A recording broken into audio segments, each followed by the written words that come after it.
With the Bantamweight champion of the world, Ronda Rousey, that was the battle before the war. It's official. You've made weight. Any issues at all getting down to 135? No, it gets easier every time. My first time making 135 was a title fight. This is my sixth title fight and my sixth cut down to the weight. And especially with Mike Dolce helping me out now, I'm finally really feeling rhythm for it. And this is the easiest cut that I've ever had.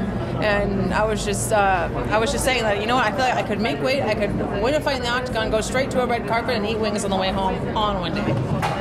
Wings are a priority on Saturday night. They really, really are. This is all about just having a little peace and quiet and some wings. And the whole process beforehand is just to make me appreciate it. There was a monstrous ovation when you walked out, and that's normal. When Ronda Rousey comes out, there's going to be loud cheers, but the boo birds some way, somehow made their way out there.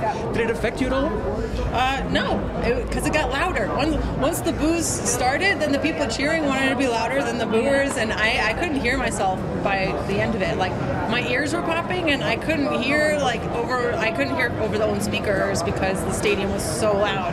And I wasn't out there for the guys after me, but I hope it was the loudest of all the people that came out. You definitely got the loudest cheer, and whether it was a boo or not. At the same time, many people don't know you as long as I've known you. They're just fans, they're watching, they're paying attention. And I think to myself, Ronda really shouldn't be booed despite what ends up happening. You may be emotional sometimes in the octagon, the Misha Tate story and stuff like that, but do you use it at times as motivation just to say, you know what, you boo birds, I'm going to prove you wrong tonight?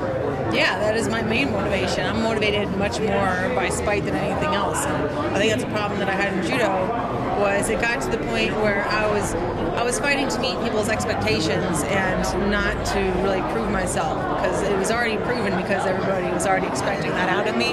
And so I need those boos out there just to feel like I still have something left to prove.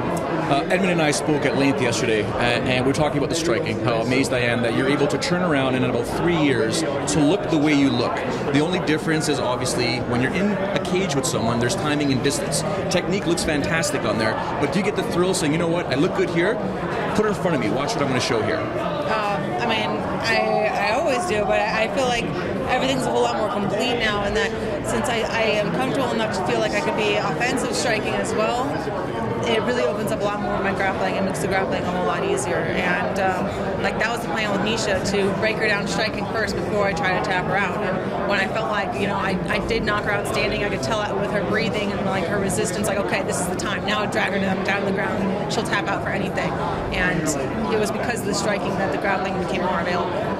This is probably the cheesy question for you today, but it is one I ask for all of the mixed martial artists that compete under the Ultimate Fighting Championship banner, the Hollywood script. And I know you're in movies, but the Hollywood script. If you had a perfect fight on Saturday night versus Alexis Davis, who you did say is arguably the most dangerous opponent you've ever faced, what is the perfect fight?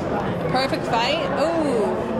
I think of a new perfect fight probably every 10 minutes. I thought of like 1,000 different possibilities of fights between me and Alexis, and I go through a different scenario every single time. It's a little bit different, but it's perfect every time. I never take a hit, or I'm never in a bad position in the things that I imagine. And I don't know. I could walk you through a million of them. Thank you very much for your time, and best of luck tomorrow night. No problem. Thank you. There she is, the champion of the world, defending her title Saturday night, UFC 175.